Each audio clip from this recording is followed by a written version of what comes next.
Lanjut.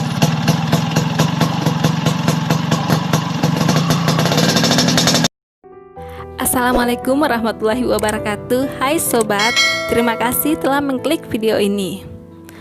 Di sini aku akan membahas tentang seorang pahlawan wanita asal Maluku.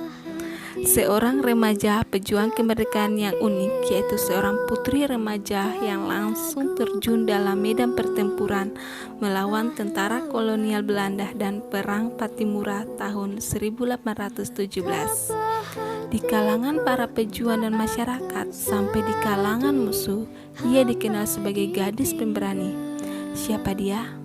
Martha Christina Tiahahu, seorang Kresandi dari Maluku. Kita langsung masuk dalam biografinya. Christina Martha Tiahahu lahir pada tanggal 4 Januari 1800 di Desa Abubu, Nusa Laut, Maluku pada zaman Hindia Belanda. Ia meninggal tanggal 2 Januari 1818 waktu umurnya masih 17 tahun di Laut Banda, Maluku, Indonesia. Masa perjuangannya, usianya masih 17 tahun. Tak kalah Martha Christina Tiahahu terjun langsung dalam medan perang melawan tentara kolonial Belanda.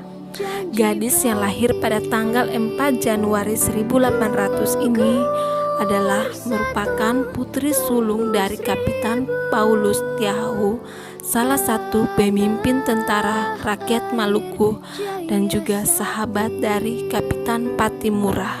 Meski masih sangat belia, ia dikenal sebagai kalangan para pejuang dan masyarakat sampai di kalangan musuh sebagai gadis pemberani dan konsekuen terhadap cita-cita perjuangan.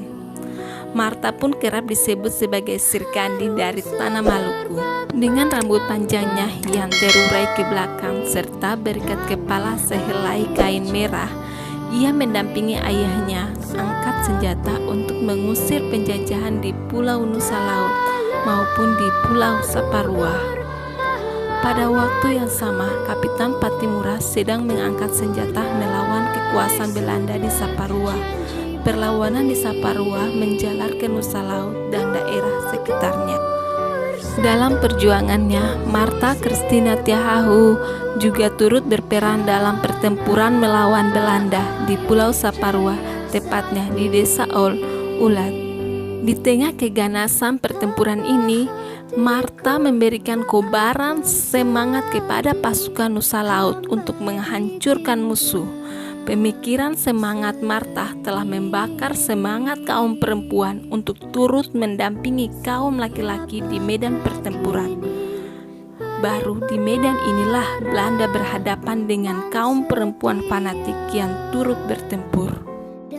Pada pertempuran tersebut, Resmod, seorang pemimpin perang Belanda, dapat dibunuh oleh pasukan Martha. Karena kejadian tersebut, rakyat bergembira dan bersorak riang hingga memecah di udara dan membuat bulu roma berdiri, di mana tangisan haru keluar dari pejuang para perempuan tersebut atas kematian pemimpin Belanda yang berhasil mereka bunuh.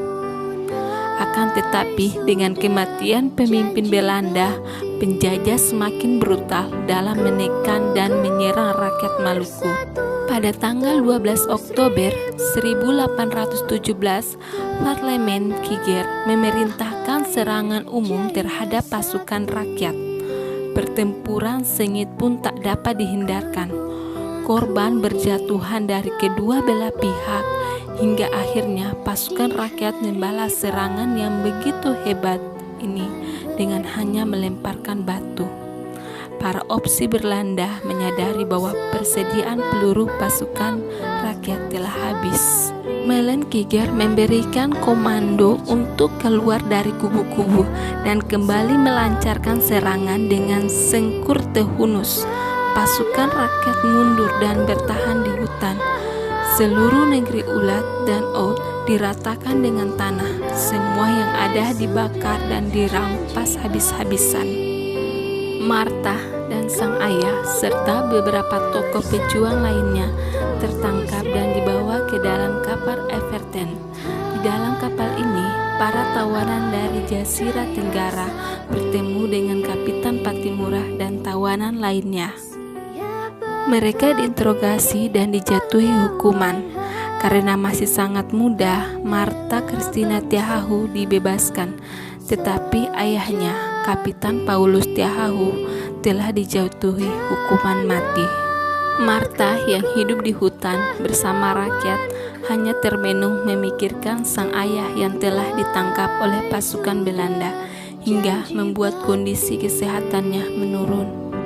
Dalam suatu operasi pembersihan pada bulan Desember 1817, Martha Christina Tiahahu beserta 39 orang lainnya tertangkap dan dibawa dengan kapal Everton ke Pulau Jawa untuk dipekerjakan secara paksa di perkebunan kopi.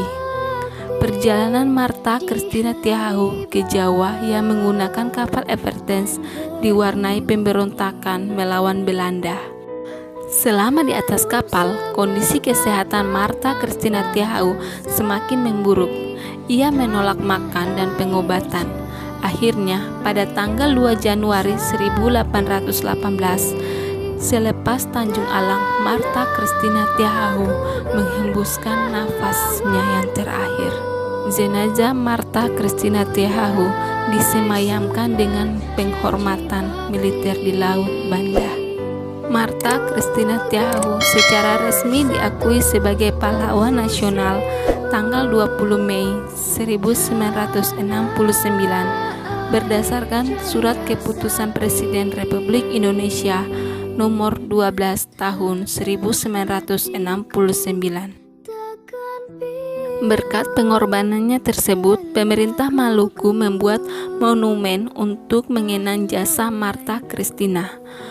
Monumen Martha Christina Tiahahu menjadi bukti sejarah keberanian wanita Maluku dalam membela tanah air tercinta. Itulah kisah perjuangan wanita remaja Maluku atau Krisandi Maluku yang melawan penjajah, yaitu Martha Christina Tiahahu. Bila ada yang kurang atau salah, komen di bawah ya. Wassalamualaikum warahmatullahi wabarakatuh.